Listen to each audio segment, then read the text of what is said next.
이탈리아 여행을 했는데 내 신용카드에서 계속 돈이 빠져나간다는 거예요. 구독, 좋아요 부탁드립니다.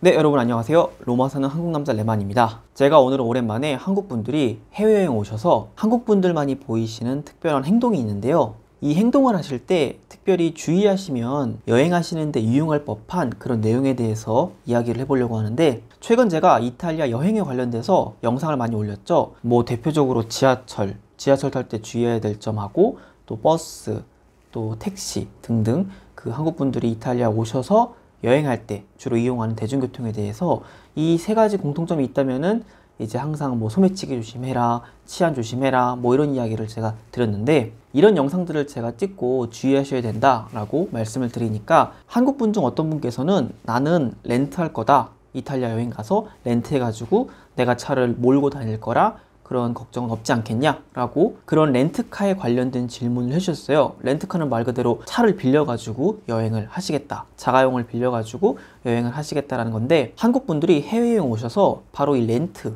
차 빌릴 때 주의하셔야 될 점이 있습니다. 바로 이탈리아를 비롯해서 다양한 유럽 국가들은 그 현지인들에게 트래픽이 너무 심해지면 안 되니까 현지 거주하는 사람들, 예를 들면 뭐 이탈리아로 따지면은 이탈리아 로마 시내에 거주하는 이탈리아 사람들, 로마 시민들을 위해서 트래픽 보호 차원의 ZTL 구역이라는 게 있어요. Zona Traffico Limitado라고, ZTL은 말 그대로 그 트래픽으로 인해서 그 구역을 제한하겠다라는 뜻인데, 간단하게 말씀드리면은 트래픽이 너무 심해지니까 이 구역에 관련된 사람 외에는 들어오지 말라 라고 로마 시청에서 엄격하게 들어오면 벌금 내는 그런 시스템을 만들어 놓은 건데, 많은 분들이 아시겠지만 유럽은 다양한 그런 특색을 가지고 있는 나라들이 이렇게 모여서 사는 동네예요. 그러다 보니까 막말로 스페인, 뭐 독일, 프랑스 이런 나라들로부터 차를 가지고, 자가용을 가지고 이제 이곳 이탈리아로 여행을 올 수가 있는 거죠. 그러니까 우리나라로 따지면은 뭐 예시가 적절하진 않겠지만 그 북한길이 열려가지고 뭐 중국, 러시아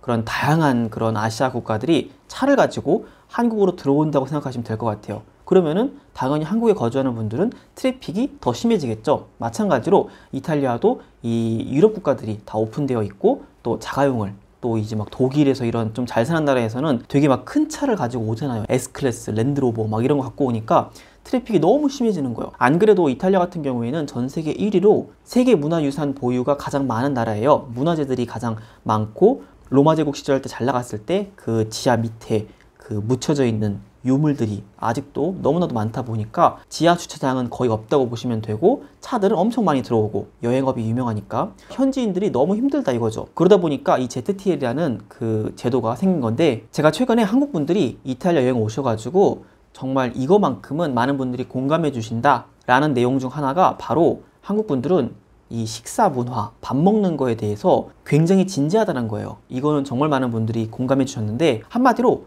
내가 그 인터넷상에서 굉장히 유명한 맛집이 있어, 또는 굉장히 분위기 좋은 그런 카페가 있어. 그러면은 한국 분들은 그 식당이나 그 카페가 어느 동네에 있는지, 어느 골목에 있는지 그런 건 상관하지 않고 거기까지 직접 찾아가서 그것을 먹고 마시고 소화를 한다는 거죠. 그야말로 이제 인스타 감성해서 내가 여기 왔다 그거를 찍고 인증샷 남긴다고 그러죠. 그만큼 우리나라 사람들은 그 먹는 거에 대해서 굉장히 진지한 그런 특징을 가지고 있다라고 제가 저번에 말씀을 드렸는데, 많은 분들이 그거는 진짜 쌉 인정이지 하면서 인정해 주셨거든요. 또 한 번은 제가 그 피렌체 쪽이 그 티본 스테이크가 유명해요. 거기가 언덕이 많아가지고 그 포도 농사도 잘 되고, 또 토스카나 지방에 풀떼기가 많아가지고 소들이 잘 자라요. 그래서 티본 스테이크가 유명하고, 또 가죽이 유명한데 피렌체 구찌 그런 거, 아무튼 그런 게 유명한 게 피렌체인데, 거기 티본 스테이크 유명한 맛집들이요 좀 비싸요. 저처럼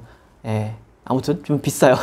비싼데, 그러다 보니까 저는 거기서 이제 혼자 뭐 끼니를 때워야 된다, 아니면은 친구들하고 가성비를 따져서 그 티본 스테이크를 먹어야 된다, 그러면 이제 인터넷 찾아가지고 가성비가 좋은 이 관광 명소랑 좀 떨어져 있더라도 가격 대비 맛이 괜찮은 곳이 있다면 그쪽을 찾아가는 편인데, 한 번은 제가 피렌체 그 맛집이라고 인터넷에 올라와 있는 거기에 찾아갔어요. 가격도 괜찮고 맛도 괜찮다고 해가지고 갔는데, 거기에 진짜 한국 그 분식점 들어간 느낌처럼 한국 분들이 가득한 거예요.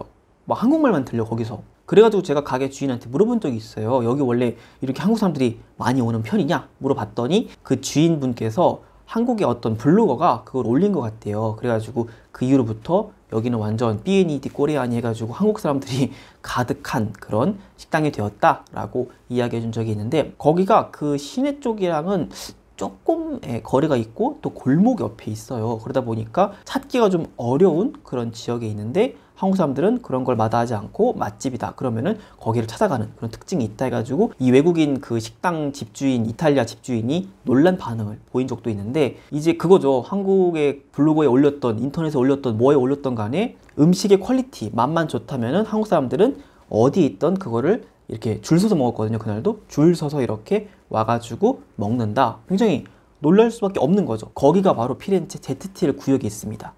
ZTL 구역. 한마디로 여기에 차를 가지고 들어왔다면은 벌금을 내는 거죠. 그래서 많은 분들이 이탈리아로 그 렌트를 하시고 이제 여행을 하시다 보면은 100분 중 99분이 구글맵을 써요. 구글맵 지도를 쓰는데 그게 최단 거리를 안내합니다. 제일 가까운 거리를 안내하다 보니까 트래픽도 별로 없고 또 골목으로 잘라갈 수 있는 그런 길들을 안내하다 보니까 많은 분들이 그 길만 믿고 따라갔다가 벌금을 내는 그런 일들이 많이 발생되죠. 이 ZTL 구역이라는 거는 그 도시마다 다 다르고 또 그 지역마다 다 다르다 보니까 제가 어느 구역에서 어디까지 조심하셔야 돼요 이게 아니라, 로마 시내가 이렇게 있으면은 일로 들어오는 모든 그 관문들에 다 카메라가 있어요. 그래가지고 그냥 이 카메라만 보이면 무조건 조심하라고 저는 말씀을 드리는데, 벌금이 생각보다 빡셉니다. 벌금이 적지 않아요. 그래서 한국 분들이 구글맵만 믿고 와 여기 골목 감성 있네, 길도 안 막히네, 헉, 일로 가자 하고 가면은 이제 구글맵만 믿고 갔다가 벌금을 맞는 그런 경우가 발생될 수 있기 때문에 정말 이 카메라만 보시면은 조심하시는 게 굉장히 중요한데요. 한 번은 제가 그 캐나다에 거주하시는 한국분 손님이 이탈리아 여행 의뢰를 해주셨어요. 그때 이제 견적 내용이 뭐였냐면은 이분들이 그 캐나다에서 스페인 바르셀로나로 들어오셔서 거기서 크루즈를 타고 이탈리아 그 제노바 항구, 최근에 그 디즈니 루카 찍은 그쪽 동네인데 크루즈를 타고 제노바로 들어오셨다가 거기서 하선해가지고 이제 차를 가지고 피렌체를 보고 싶으시대요. 그리고 다시 제노바 항구로 모셔다 드리는 거, 이게 첫 번째 견적이었고, 두 번째는 이분들은 제노바 항구에서 다시 치비타베키아라고 로마 항구로 내려옵니다. 인천 항구라고 보시면 될 것 같아요. 로마 항구로 내려오시는데 로마에서 다시 이분들을 픽업해가지고 로마 시내 투어를 하고 다시 또 치비타베키아 항구로 모셔다 드리는, 그럼 이분들이 이제 남부 가고 시칠리아 가고 뭐 그리스 가고 이런 식으로 크루즈 여행을 하는 그런 시스템이었는데, 제가 이제 견적을 드리기 전에 제가 로마에 살고 있다 보니까 설명을 해드렸죠. 제가 제노바 쪽까지 가서 그 피사랑 피렌체 여행을 소화해 드릴 수는 있다, 자가용을 끌고 갈 수는 있다. 근데 로마에서 제노바까지 거리가 그래도 한 400km가 넘으니까 거기에 들어가는 공차비 또 투어를 하고, 그분들은 저랑 피사랑 피렌체 여행하고 제가 항구로 모셔다 드리면은 저녁 6시에는 그걸 타고 이제 쉬시면 되는데, 저는 저녁 6시에 밥도 못 먹고 내려와야 되잖아요, 400km를. 그래서 아마도 올라가는 것 자체가 내가 새벽부터 가야 될 것 같은데, 왜냐면 그때 투어 시작이 9시 정도였거든요, 그 크루즈에서 내리시는 게. 그래서 나는 9시까지 거기 가려면 여기서 로마에서 4시 반에 출발을 해야 돼요. 그 4시 반에 출발해가지고 9시 미팅에서 투어 다 하고 피렌체 피사 보고 6시쯤 모셔드리면은 전 여기까지 내려와야 되는데 좀비처럼 내려오다가 위험할 수 있으니까 내가 자야 될 것 같다. 숙박 한 번이랑 공차비 그리고 투어 비용 이렇게 들어간다. 그렇게 이야기를 했죠. 이야기를 하고, 반면에 로마는 여기서 그 로마 항구가 멀지 않으니까 로마 항구로 이동하는 그 비용, 그 기름 비용하고 이제 그런 톨비 그런 거랑 또 이제 로마 시내 투어 비용을 견적을 드렸어요. 그렇게 해서 두 가지 견적을 드렸는데, 근데 이제 여기서 이 여행업이 진짜 어려운 것 중 하나가 뭐냐면은, 제가 그 견적을 드리면은 그분들이 그걸 생각하시죠. 근데 이 견적을 받고 저희가 투어할 곳이 어디입니까? 질문을 하세요. 그럼 제가 그거를 투어 관광 명소로 알려드려요. 콜로세움 보고 포로 로마노 보고 치르코 마시노 보고 이런 식으로 쭉 그 시내 투어 관광 명소를 제가 안내를 해드리죠. 현재 거주하고 있는 제 생각에 그날 그 시간에 투어를 소화할 수 있는 양은 이 정도라고 생각하기 때문에 그렇게 그 견적 내용과 함께 그 투어 관광 코스를 알려드리는 편인데,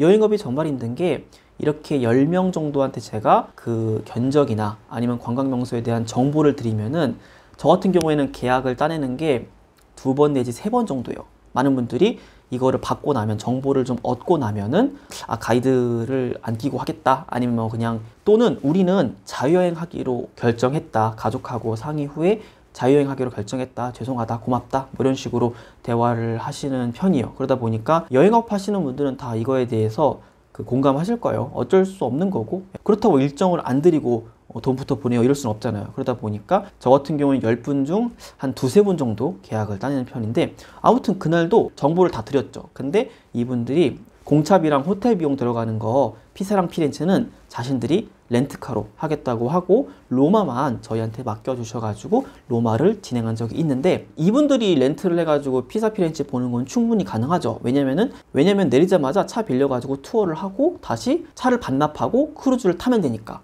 제가 내려오는 게 아니잖아요, 로마로. 그러다 보니까 그 경우에는 괜찮죠. 아무튼 이분들이랑 로마 투어까지 하고 이제 이분들은 나중에 캐나다로 가셨어요. 캐나다로 가셨는데 한 6개월 정도 후 거의 까먹을 때쯤 그때 연락이 왔어요. 연락 내용이 뭐냐면은 이탈리아 여행을 했는데 내 신용카드에서 계속 돈이 빠져나간다는 거예요. 그래가지고 제가 그거를 좀 자세히 설명해 주시겠어요? 하고 이야기를 했는데, 알고 보니까 그게 이분이 렌트를 하고 그 ZTL 구역을 계속 왔다 갔다 한 거예요. 왜냐면은 피사 피렌체도 ZTL이 굉장히 빡세거든요. 피사만 해도 그 피사탑이 저쪽에 있는데 거기까지 들어갈 수 있는 차가 있고 못 들어가는 차는 꺾어서 가야 돼요. 근데 멋모르고 이제 들어간 거죠. 많은 사람들이 들어가요, 실제로. 뭐 덴마크, 스웨덴 이런 북유럽에서 오는 사람들은 글로 들어갑니다. 지도가 글로 안내하니까. 그래가지고 글로 갔는데 들어갔다 나왔다 몇 번 하니까 벌금 날라와, 피렌체 벌금 날라와. 그래가지고 그때 토탈 한 800유로가 나왔다는 것 같더라고요. 그래서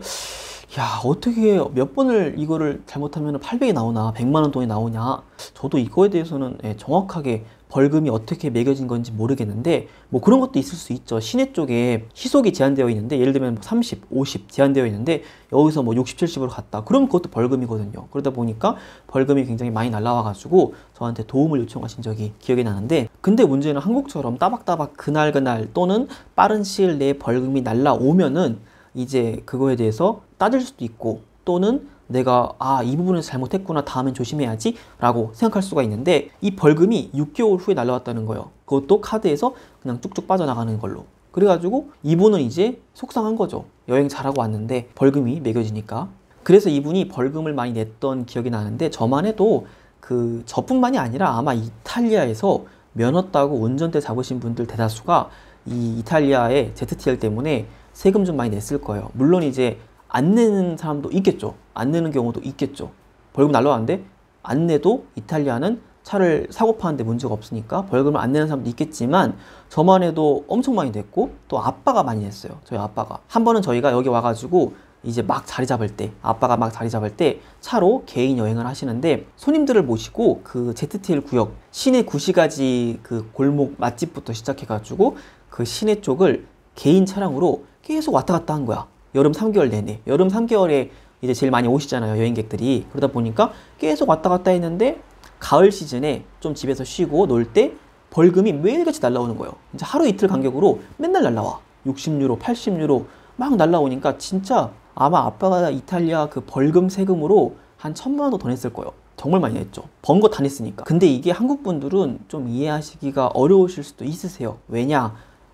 예를 들면은 서울에 뭐 강남이나 홍대 이런 좀 사람들 많이 오고 밀집된 지역에 강남 시민들 또 홍대에 사는 사람들을 위해서, 현지인들을 위해서 이 사람들이 너무 트래픽이 심하니 여기에 거주하는 사람들 외에는 출입을 막는다는 거예요. 들어오면 벌금. 예를 들면 뭐 제가 인천 사람인데 인천에서 차를 가지고 서울 여행 갔는데 강남 쪽 들어오지 말래. 내비게이션은 근데 그걸 안내 안 해. 그래가지고 실수로 들어갔는데 벌금이 날라오는 거예요. 얼마나 화가 나요. 근데 한국 같은 경우에는 이런 일이 발생할 일도 없고 길이 막 1차선, 2차선 정도가 아니라 3차, 4차, 5차 길이 막 넓다 보니까 이런 일들이 발생할 일이 없지만, 이탈리아 같은 경우에는 1차선, 2차선 거의 1차선 같은 길이 쌍방인 그런 골목들이 많다 보니까 트래픽 제한 제도가 있다. 요게 이제 메인 포인트고, 이거에 대해서 한국 분들이 렌트를 가끔 하시는 편인데 렌트까진 좋다 이거예요. 근데 렌트 하시고 나서 맛집을 찾아가겠다, 아니면은 뭐 명소를 찾아가겠다, 너무 예쁜 그 시내 쪽까지 내가 차를 가져가겠다, 요거는 사전에 좀 공부를 하시고 가는 게 좋다라는 게 오늘의 결론이라고 말씀드릴 수 있을 것 같고요. 먹는 게 진지한 한국 사람들은 웬만하면은 그 식당까지 걸어가는 거를 저는 개인적으로 추천해드린다. 네, 여러분, 제가 오늘 준비한 영상은 여기까지고요. 저는 다음에 또 이곳 이야기를 가지고 인사드리도록 하겠습니다. 여러분 감사합니다. 안녕히 계세요.